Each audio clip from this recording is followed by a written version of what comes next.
Boxengasse, translated from German to English, simply means pit box. That being the case, what we're going to see here today is one hell of a pit box. In this context, Boxengasse is a 100-acre estate entirely dedicated to the Porsche marque. The site houses bespoke-built premises for services, restoration, and plays host to an annual air-cooled Porsche event called Megaphonics. This is all the brainchild of Frank Cassidy, whose vision is to create a promised land for Porsche drivers. Today, Frank is going to show me just some of the cars in his collection and give us a sense of his philosophy when it comes to outlaw Porsches.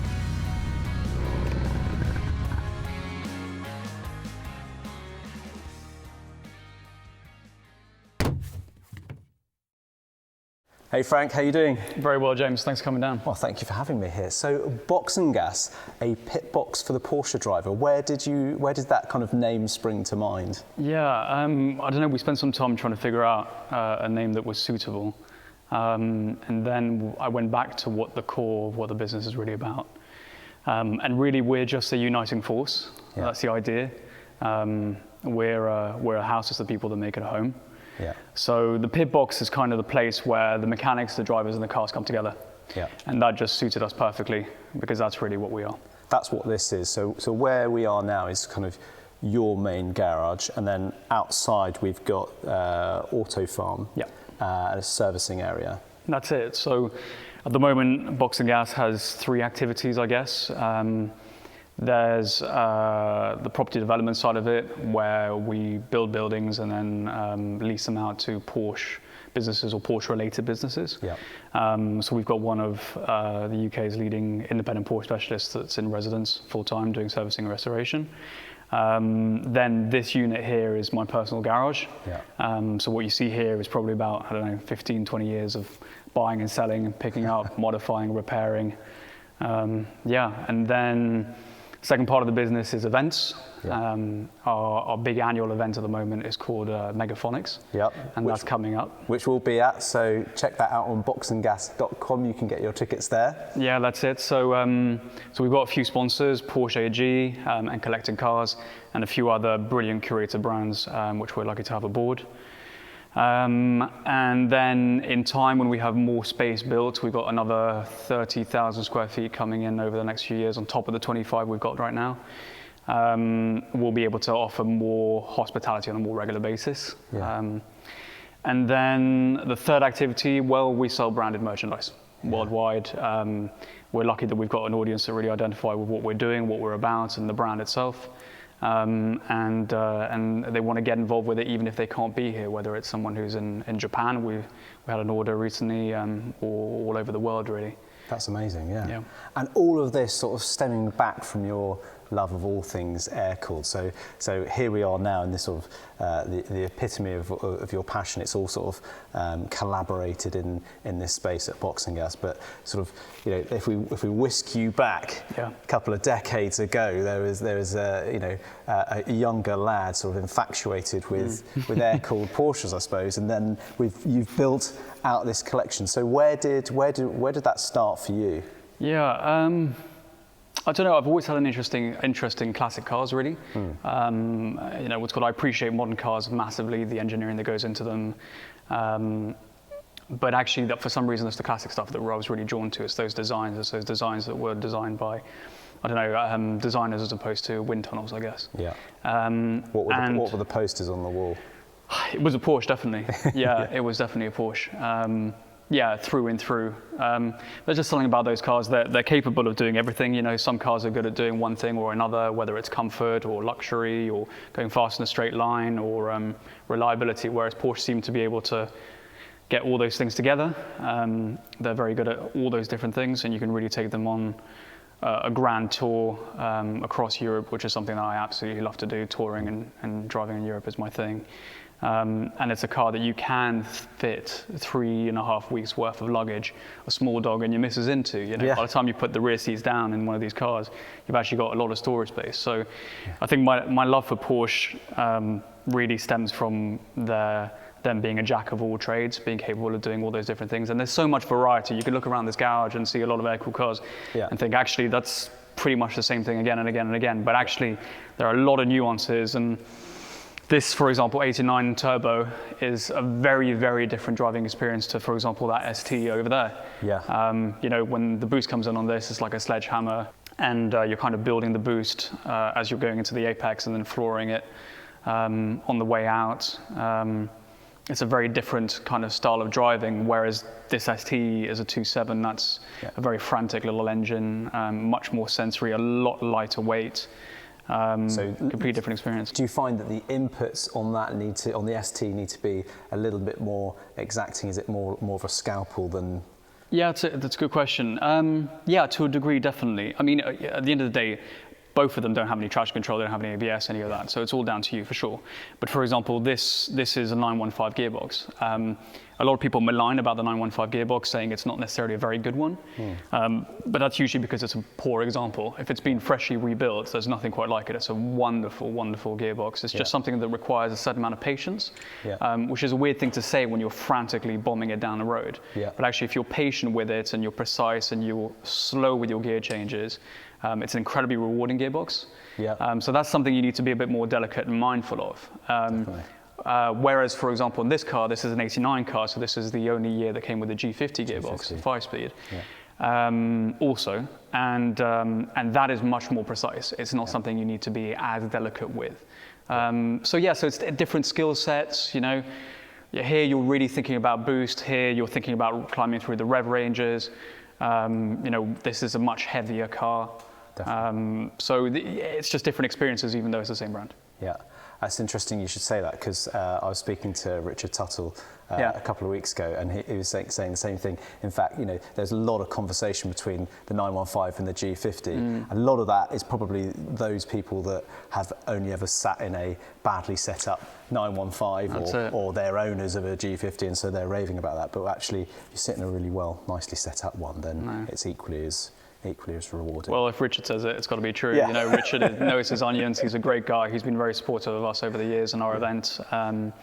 And I totally agree with him. I think a freshly rebuilt 915 is a delicious thing to hustle down the road, really. Yeah. Now, I just want to have a look, because amongst all these Porsches, there is this Beetle sitting just over here, and I can't help but think, is this sort of giving you a kind of a reminder of the kind of the beginnings of your journey, the beginnings of the passion? For sure. There's a 1967, I think it is, film called The Love Bug, which a lot of car guys will know, that featured Herbie very famously. Small Window, I think it was, Ragtop. And as a kid, I fell in love with that when Mum bought it for me on cassette, and I'd watch it endlessly. And certainly that is part of my love affair with Porsche. I think I fell in love with the Beetle, read a lot about them as I was getting older and older and older as a kid, read about the Cowler guys that were these California guys. I had a certain penchant for like drag racing these little cars. So they would strip them of all unnecessary weight and kind of hot rod them. And they had a very laid back kind of attitude, which I thought was really cool, around skateboarding and all that kind of stuff, surfing, that kind of stuff. So, you know, I think as a kid growing up in England, where it's rainy and horrible, this kind of was a bit of an aspiration. Do you see what I mean? Absolutely. So so that kind of made me fall in love with that. And then obviously, if you start studying Volkswagen Beetles, you'll eventually realize that that's the genesis for the 911 or for the 356 even. So for me, it started off with a what was it? It was a 57 oval window that I think I bought for $3,000 at the time. You know, they were absolutely worth nothing. And that was my first car, and I bombed around in it with it for ages, slowly modifying it, restoring it into a car that wasn't very reliable, but when it did work, it was absolutely awesome. And then eventually I ended up selling that car for, I think it was $7,000-8,000, and then I bought a 964 for that money. You know, in those days, the 964 was a car you couldn't sell. And that was your first Porsche, was it, the 964? Yeah, so that was my first Porsche. You know, the 964 was an interesting one because they came out in the 90s recession, so they didn't sell in huge numbers. So it is a relatively rare car. Then they didn't come with head sealing gaskets. So they leaked oil for the first year until they realized that mistake. So again, that tarnished their reputation. They also had dual mass flywheels, which were failed. So that tarnished their reputation. And then the first year of production, they were only available in four-wheel drive. So suddenly the purists were like, what the hell is this, witchcraft four-wheel drive system in a 911? Yeah. Since it had never been done before. So the 964 never really had a chance in the first few years, and the bad press combined with that 90s, recession, Prices. just bombed the prices and nobody wanted them. Yeah. And a lot of them fell into disrepair and all the rest of it. But what was wonderful about it is it meant that it was attainable for someone like me. Yeah. People were buying 996s. You were only buying 964s at that time because they were the cheapest 911s that were out there. Yeah. All the water-cooled cars were incredibly expensive. But plus, I love classic cars anyway, so it all worked out quite well. And I remember buying that car, and my dad thought I was completely nuts because he was like, "You're gonna be broke trying to keep it on the road." What year was this? How old were you when this sort of came about? I must have been, I don't know, in my 20s. Yeah. Yeah. I mean, that's awesome, isn't it? Getting to that goal in your 20s. Well, this is it. I mean, like I said, it was a different era. It was, 7-8 grand, and it was either that or the responsible old Golf that my dad wanted me to buy. But we're all car guys, and what was the insurance like? It was stupid. It? Yeah, it was really stupid. And I mean, like eventually, I mean, the thing had broken head studs, it blew blue smoke. You couldn't see out the rear windscreen because there was so much oil on the rear screen. Yeah. But I didn't really care. I was in a 911, and that's all that really mattered to me at the time. Yeah. People pay a lot of money for that look now. That was the original outlaw look there. I don't know about that. I mean, it was pretty ropey, that car. It was really, really quite ropey. And eventually the engine needed rebuilding, and that was an 8 grand build, which today is nothing for an engine rebuild. So was that exit stage So that's left it. That was exit 964? stage left. I had to sell it. I couldn't afford it. And then I think a few years later, I came back with another one that I bought at 14 or something. But what was wonderful about that is because they weren't that valuable. It meant that you could just drive them, track them, break them, crash them into a wall, rebuild them, and you wouldn't even think of it twice. I remember this one year we went down to Spa in Belgium. And to me, that's kind of the ultimate circuit, really. Yeah. I mean, it's incredible. Yeah. And we went as a group of 964s, and there was something like 30 or 40 of us on track, 2 days, and you were staring down Eau Rouge, and it was like looking at Skittles going up a mountain. All these different wonderful colours of the 90s that nobody wanted. I mean, mint green or ruby stone red were people that, people were repainting their cars not to have them that colour. Yeah. Because they were just so offensive and out of fashion at that time. Yeah. But anyway, that's the long-winded answer to your question about the Volkswagen. Well, that's an amazing answer because it gives us an insight into the journey, and it is all about the stories. So so then that engine blows up, exit stage left for your first 964, and you're there thinking, do I have another one of these, or where did you go after that? Good question. So I ended up selling it back to the dealer who sold it to me, who felt bad, about it all, to his credit. And he said to me adamantly, he said, listen, you don't want to buy these 964s. They're terrible cars. Save up some more and buy yourself a 993. That's the way you need to go, because 993s have always been heralded as an amazing car. Yeah. And quite rightly so, they're great. But I didn't listen. I had this thing for the 964. That's really where my love affair really started. And so I saved up a little bit more, and then ended up buying another car. It's a very special car because everything before it is on torsion bars and everything after is multi-link rear suspension. Yeah. So in fact, it's the only 911 that came with core suspension and single arm rear trailing arms. So to me, it's a car that's very unique. It's kind of a frozen period in time, and it handles in a very particular way. Yeah. So my favorite 911s are the 964s and probably the 70s stuff, but that's a whole other conversation. Yeah. Yeah.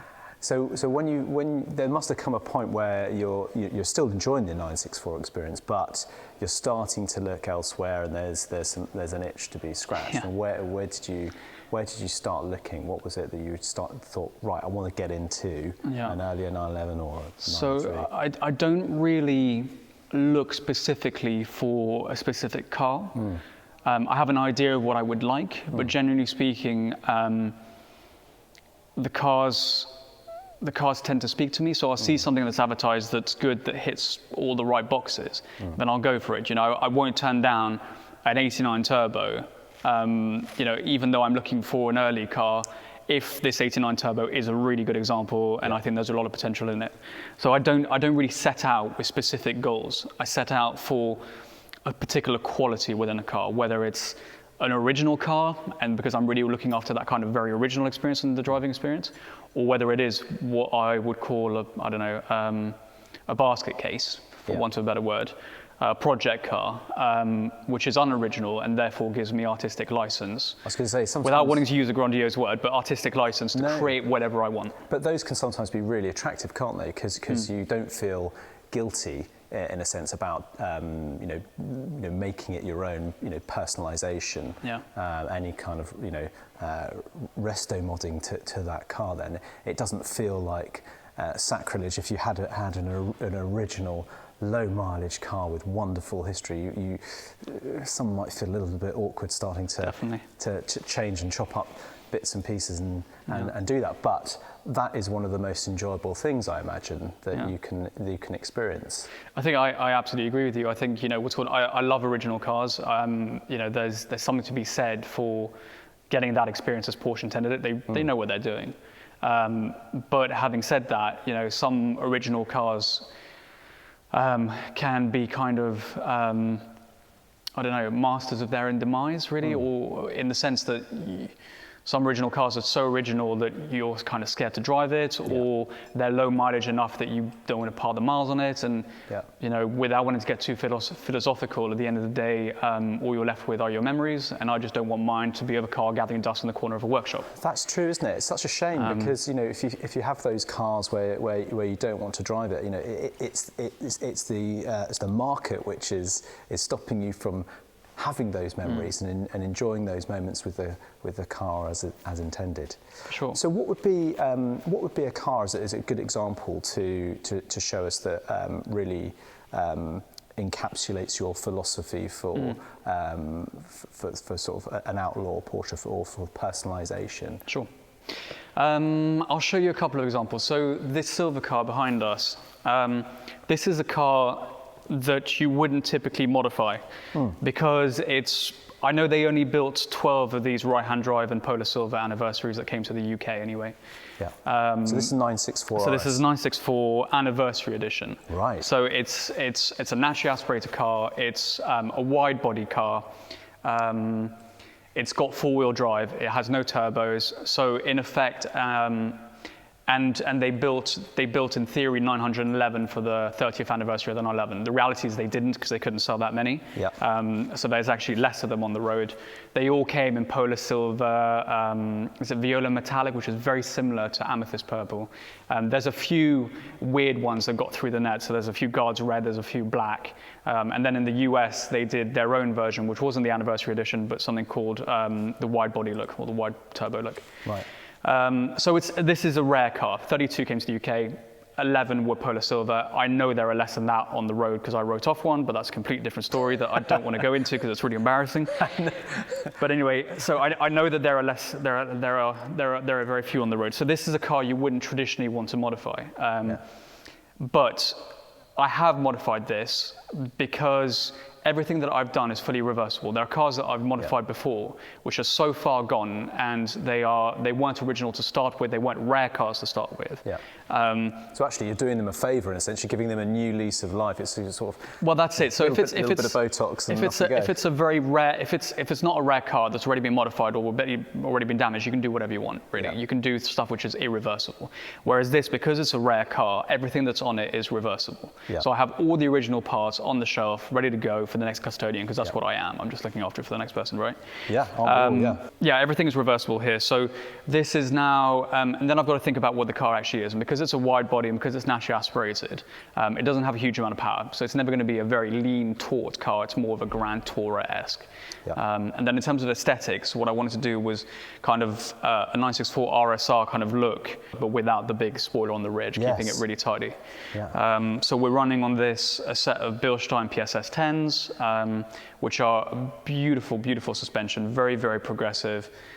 Perfect for this kind of usage, which is more grand touring kind of spec. Yeah, so it's just a bit softer than... Yeah, it's a little bit soft. Well, to be fair, with the PSS10s, you can crank them up and use them on track as well. Yeah. But there's, it's not infinitely adjustable. There are some where you can adjust the bump and the rebound separately. You have outboard canisters. Right. And there are cars that do just that, like this one up here. But this is much more street focused, much more grand touring focused. So the car is lowered. I'm now running a set of 18s, makes the sidewalls a little bit smaller, a little bit stiffer, so you can lean on them a little bit more. These are a set of speed lines that we built specifically for this car. I'm running stainless dishes because they're heavier, but because this is a road car, that doesn't matter so much. And with stainless dishes, it's less maintenance than like an aluminium dish. Yep. So, so it works well for a Grand Tourer. We've got brake ducts in the front. These are tech art items, so they're period correct for the 1990s. Same with the splitter, which is a tech art item as well. So I'm doing things which are, what do you call it, period correct and look correct for the era. So it's not a back date, it's not a forward date, and it's just trying to be respectful to what Porsche have done. Yeah, it is, because actually when you walk up to the car, it's not immediate obvious. You know, there are some cars in here which you look around and you think, oh yeah, I can see that Frank's, you know, stamped his own identity onto that. But yes, you've done that on this car, but it's very subtly and modestly done, isn't it? Yeah. So inside we're running a set of Recaro A8s, which are a very rare seat actually. Yeah. And again, they're period correct. And the beauty of them is they don't have all the electric motors, so they're lighter than the originals. Yeah.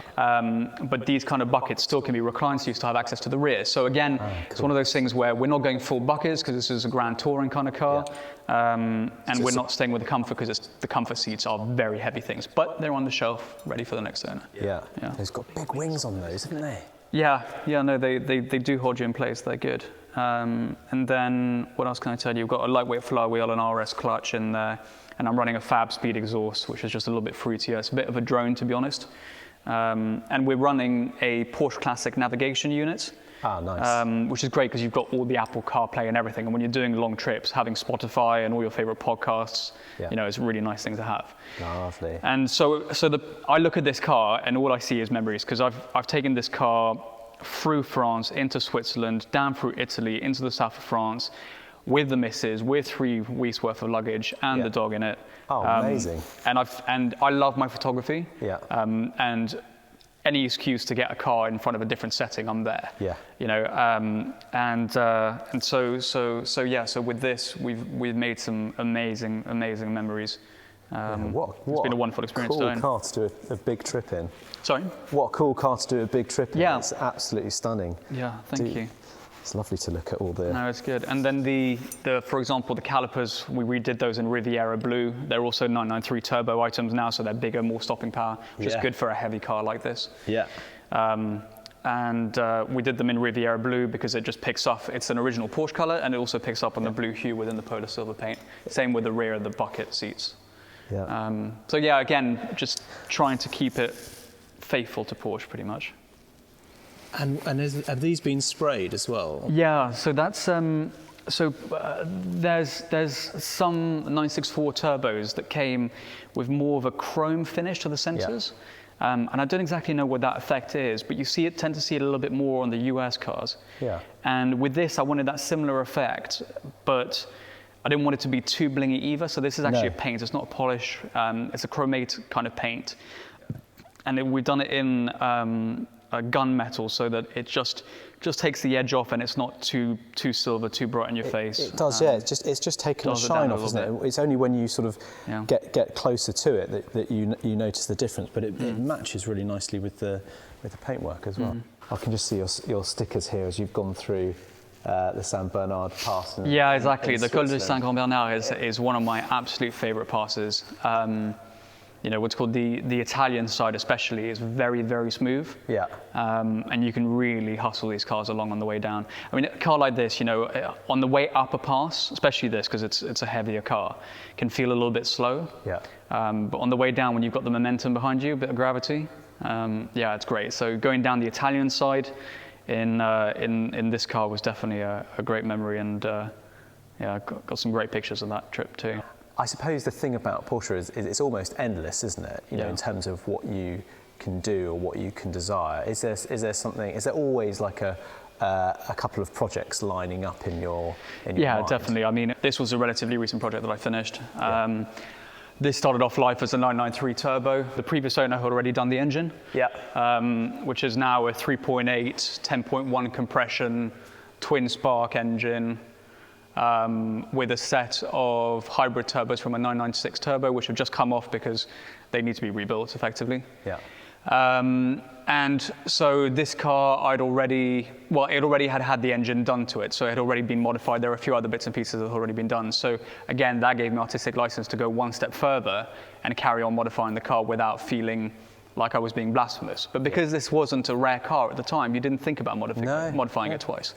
So this car, we've got the rain gutters have been deleted. There's internal strengthening across the B pillars that was all done by the previous owner. We stripped the paint all the way back and basically rebuilt the car from the ground up with GT2 Evo arches, so they're even wider than the GT2 arches. Are they? Wow. So we can fit bigger tires and bigger wheels to get the power down on the road, because he was running very skinny tires for this kind of car. The interior got completely stripped out. We ditched the sun visors, manual window winders, went to town on it. And so this is really a street legal track car. You can drive this down to Spa, do some track days, come back with it. And the car is developing 800 newton meters of torque and 577 horsepower. Oof. Yeah, it's an absolute monster. This is a GT3 killer. That's the reason it came about. Because in the old days, like I was saying, you had a lot of air-cooled Porsches on circuit, and that was great. But nowadays, you see a lot less of them. So suddenly, if you're in an older air-cooled Porsche, you're slightly underpowered when you're coming up to GT3s, especially on a circuit like Silverstone, for example. Yeah. Whereas with this, you can still play with the big boys, Wow. And certainly give them a very good run for their money, if not. And we've done loads of trick suspension. All the running gear is Elephant Racing, Patrick Motorsport, Rose jointed, Ren line, outboard canisters. Yeah, we really, really went to town on this car. It was a really fun, good project. It's an absolute monster, isn't it? And have you been on track with this? Yeah. I mean, that's what I built it for. It's so wide, isn't it? I've taken it to Donington, favourite UK track, Spa, Silverstone. It's been to a few track days. I don't get out as much as I would like. Work gets in the way, and life and family and that kind of stuff. But when the moment's just right and the stars align and it does happen, it's a wonderful tool for the job, really. Yeah. All the panels are carbon fibre, actually, now that I think of it. The doors, and they have crash impact protection, often enough with carbon doors or composite doors. Wow. You don't get crash impact protection, but this has got them going from the hinges all the way back to the locking mechanism, which is good, so you've got some safety there. And is that something that you sort of, that's by design, this is something you thought, well, I'm going to spend a lot of time on track, I'm going to do that, and try and lose weight as much as possible. Yeah. Most of these carbon fibre panels were done by the previous owner, actually. He'd done the doors and the bonnet. I did all the arches to follow through what he'd already done. But yeah, his idea, he was running it as a VMAX car, but to be honest with you, I think it was a bit wasted there. It's much better suited on track now. Yeah. So in there you can see you've got the outboard canisters for the suspensions. You can set all the bump and the rebound separately. So you get to the track, a few clicks with a screwdriver, and you're good to go, effectively. Yeah. God, that's amazing, isn't it? Just to change that setup so quickly. You don't have to go around with a team of engineers. No, literally, you and your screwdriver, and you're set. Off you go. Pretty much. Yeah. And then you got you can see the carbon. Well, that's why I opened this up, just because I love to just have a little nosy at the weave whenever you sort of get the opportunity to see one of these. Well, it's a cool car. The engine was built by a guy called Reinhold from RS Tuning in Germany. Yeah. And he basically built all the 993 GT2 Evo engines that competed in the period. So he really knows his stuff. And he built the engine that's in this car. It's running a second intercooler, which used to supply intercoolers for Boeing. So it's aerospace grade stuff, truly is. And that's what's critical with these kind of turbo engines is the head temperatures. Yeah. So really a good quality intercooler like the Second one is really something that you want. And he managed to convince Second to do a limited run of 20 for him because the 993 had been out of production for many years, and this has got one of those intercoolers. Incredible. That's quite geeky, but good. Yeah. And even the decal there to save weight rather than rather than the badge. Every kilogram matters. Yeah.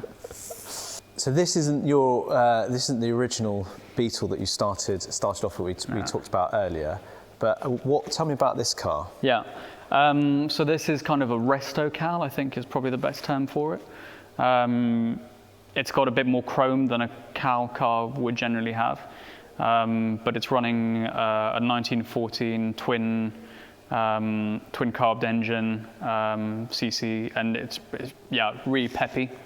Nice rebuilt gearbox with custom ratios and some Willwood brakes. Yeah. This is just a cool car to go out for cruising, go to a few meets, and I imagine you sort of take this down to Caffeine and Machine, that kind of thing. Yeah, they have their air-cooled night there, which I love, and Phil's a great guy, and he's into his air-cooled stuff, and he has a resto cal too, although I think his is more cal than mine, come to think of it. But that just brings back memories for me. It's a nostalgia thing, really, more than anything. That's what it's all about, though, isn't it? You know, creating these memories, and fortunately for you, you've got a lot of memories to create in here. What else should we talk about? I mean, these two here. Now, what year are we here? So is this the late 70s? Yeah. So this is what I would call a mongrel. Yeah. The shell is a 70. I want to say 78 from memory. Yeah. We're going back a bit now. And the previous owner had already transformed it into a 74 RSR, which is what you're looking at. Yeah. And then he'd commissioned a 3.5 litre ITB fully forged engine, 8,000 RPM, 100 horsepower per litre, in a car that weighs sub 1,000 kilos, 900 and nothing, kilos, 350 horsepower. And this is street legal, although you'd have to be courageous to have it down the road because it really is obscenely loud and quite deafening. I was going to say the noise, because they're literally totally stripped out, so the engine noise is just going to bounce around your ears. So then eventually we went about and completely rebuilt the car from the ground up effectively, and now it's been rebuilt as a club racer. Yeah. So this is the kind of car that would be eligible for club level racing, classic sports car club, that kind of stuff. So it's pretty much ready to do some racing. The problem is just finding time to actually get down to it, because I've been wanting to do it for the last few years, but with COVID and everything else in between, it's just and work, it just hasn't happened yet. So one day I hope it will. I'll probably do some hill climbing with it this year, I think. Oh, nice. Which would be really nice. But yeah, we've completely rebuilt it. So all the suspension is now Öhlins. Rebuilt the wheels recently with a friend of mine who runs a place called Voodoo Motorsport. He specializes in split rims. It's now got fire extinguisher, electricity cut off, all the stuff that needs to have a proper FIA spec cage is in there. It's really ready to go racing now. That's amazing. I just caught a glimpse of this. I love this. We've got these little lists just on the inside of the windscreen there, just showing you all the little things that have been done. That must be a very satisfying thing to tick all. Yeah, when they do get ticked off. Yeah, it's definitely satisfying. It's just when you drive the cars, they're all cars. There's always something that needs tweaking or this or the other. So it's just to keep. We wouldn't have a hobby otherwise if we weren't busy doing things like that, would we? Yeah. And the one you sat on there, just behind you. So this is a backdate. I'm trying to think what the shell is. 76, I think, something like that. Yeah. Gorgeous. 75, and then that's been built to 73 RSR spec. So we're running steel arches all the way around. 915 gearbox. The front, what do you call it? The boot. Boot. Yeah, sorry, the boot. Or the frunk, as they call it. Yeah. Has been backdated as well, because normally they would be short hoods. They'd be short hoods. They wouldn't be long hoods like this for a 76 car. Okay. And then inside we stripped out a lot of weight. Again, backdated the gauges.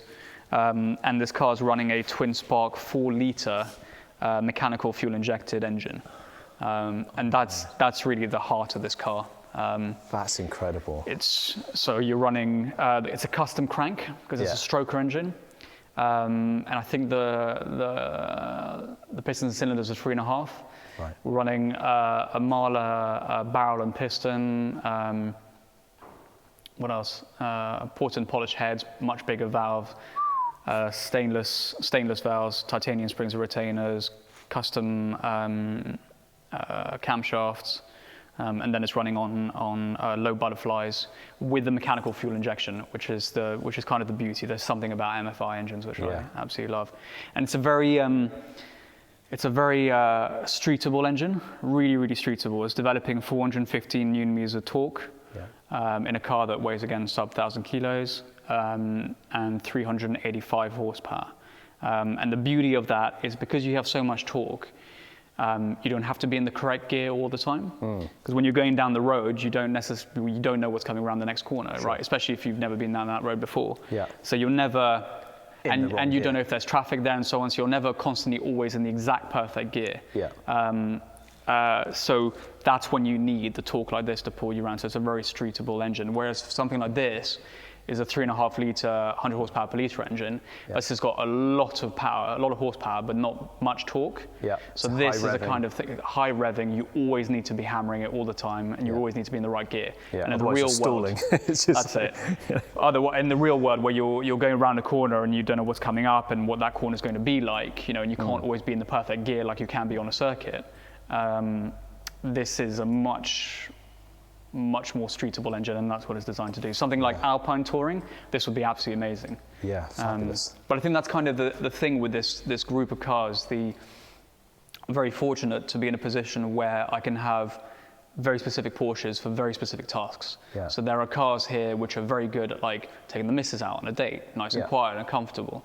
There are cars here which are club racers. There's HTP, FIA, Le Mans Classic qualifying cars for Peter Auto, that kind of stuff. There's Alpine Tours, which this is perfect for. So even though they're all Porsches, they're all air-cooled, it's really boring, where's the imagination actually when you start peeling back the skin and understanding it? Well, for me anyway, there are cars which are very fit for very specific purposes. Well, that makes me want to pose a question to you then, because you've had the opportunity to do that, to have all of these cars that fit a specific purpose. But what if you had to choose one car to do all of those things? If I said to you, right, one Porsche and one Porsche only, and you're going to be, you've got to enjoy it in all kind of environments. Where would you go? What would you choose? I don't know whether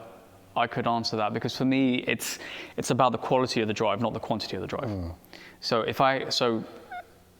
to answer your question in a bit of a weird way, I think for me, I would choose a task that I absolutely love above all of them, whether it's barnstorming on a Sunday, whether it's taking the missus out, or going on a European tour, track driving on this and the other. And for me, it's Alpine Tours. Yeah. Alpine Touring is really where it's at. You've got absolutely sensational roads, incredible views, great bunch of friends, an excuse to take the camera out, and indulge my photography. And it's just got all the perfect ingredients to make an absolutely amazing experience. So for me, the car has to be an Alpine Tourer. This is probably way up there, actually. This would probably be. This I haven't taken on an Alpine Tour yet, actually. I've done it with quite a few of the cars in here, but not with this one yet, for various reasons.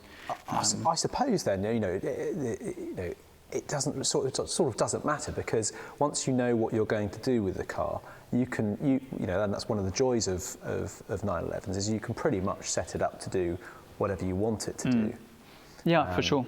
They're very easily adaptable, certainly with all the service parts and providers that there are now. It's quite easy to do that if you have the means.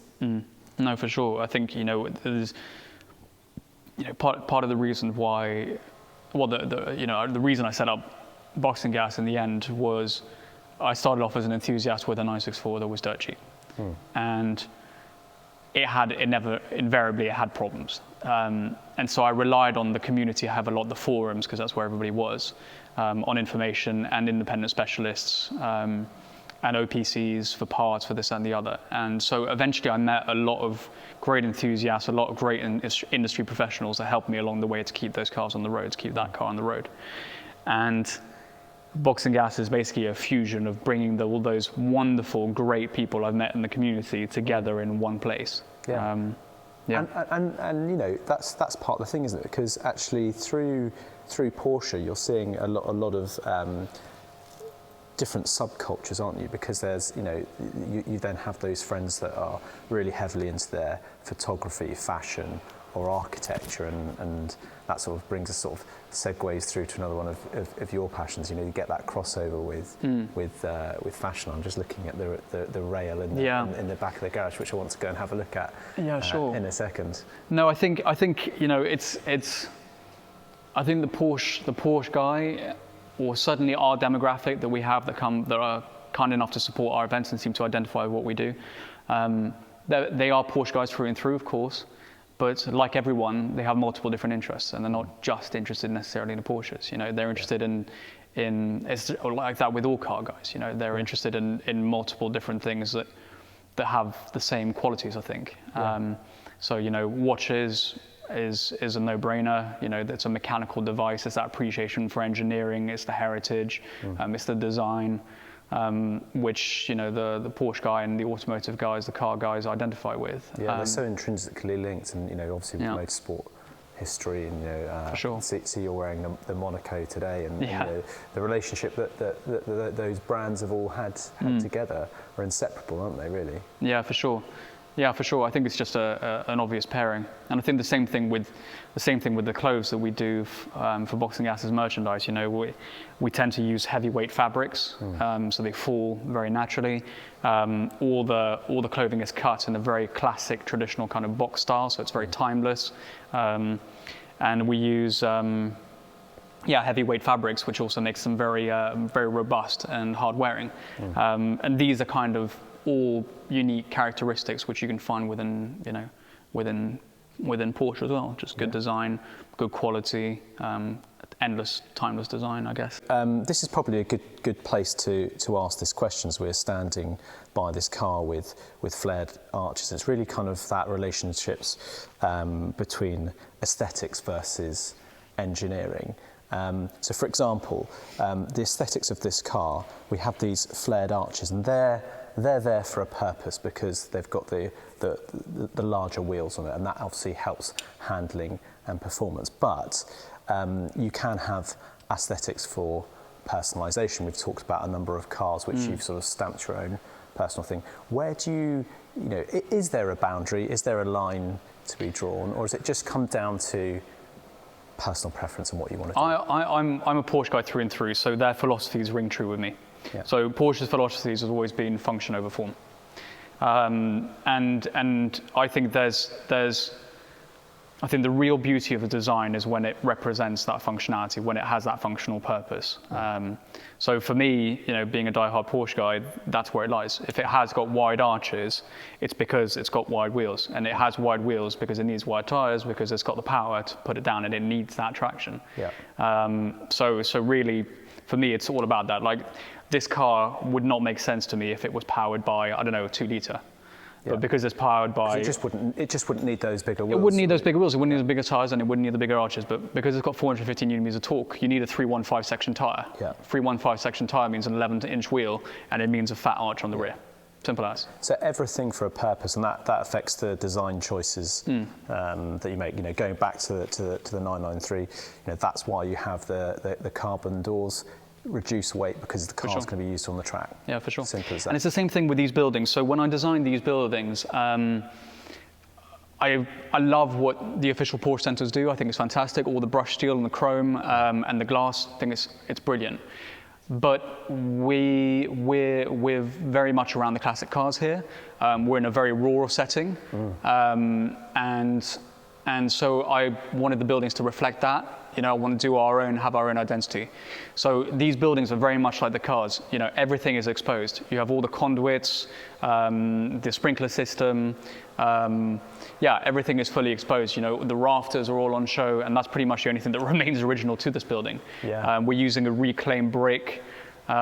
you know, and a concrete style render on the walls. Yeah. But again, there's an honesty to it. You know, it's fit for purpose. It's functional.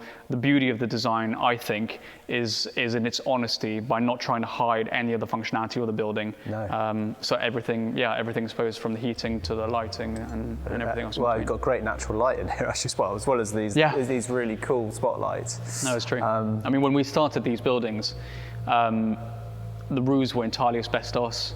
So were the walls. Luckily, they were in sheets, so even though there were hazmat suits out, we were just able to bolt them off. There was a tree growing in that corner over there. It would have been faster and quicker to knock the whole thing down and start again. But for reasons with planning and this and the other, which are really boring and I won't go into, we had to keep the original rafters, keep the roof line the same, keep the square footage the same. So effectively, the only thing that remains original are these very honest concrete rafters that are the spine of this building. Yeah. And you've also got this beautiful mezzanine office just behind you. What a place to hold your meetings and look over all these beautiful cars. Yeah, no, I'm very lucky to have a space like this, for sure. When I was building Boxengasse, I really, really wanted to try as much as I possibly could to keep a unit back for myself. Yeah. You know, as an enthusiast, like so many of us, the dream is to be able to have a space aside where you can do this. And so this is kind of my live work kind of environment. So upstairs you've got office space as well as space to just relax, I guess. We have all of our meetings here. The office is really used in anger during the week, really. Yeah. It's a really good space, and there's a lot of inspiration down here. Down here, there's Andy from RSR Developments who comes in and does all my mechanical work. He's a freelancer, and he helps me out with most things. I don't get enough time to spin a spanner. I've done things like what's called rebuild suspension, do basic servicing, change brake upgrades, that kind of stuff. But to be honest, between one thing and the other, it just doesn't happen enough. Yeah, well, I still like to try to, and I suddenly peek over Andy's shoulder to keep an eye on what he's doing and try to soak some of it in. But so anyway, to answer your question, it's a brilliant space. It's a very functional space. It's a very real space. We've got a ramp. We've got loads of tools. When I have the time, you know, without wanting to hit all the cliches, but it's lovely to be able to come in here, unwind, you know, and do the little tinkering that I need to do, whether it's something big or small as a project, and help Andy when I can, if I can, because majority of the time I'd probably get in his way. Yeah, I know the feeling when I go see my mechanic, yeah. Right. Well, look, thank you very much for having us here today. It's a beautiful day outside, so shall we go for a quick spin in one of the cars? No, that sounds great. Well, you know, thanks for coming down, James. Real pleasure. Thanks for taking a kind of interest in what's going on inside the garage, and I'd be more than happy to go out for a ride. Shall we? Yeah, no complaints. Sounds like a plan.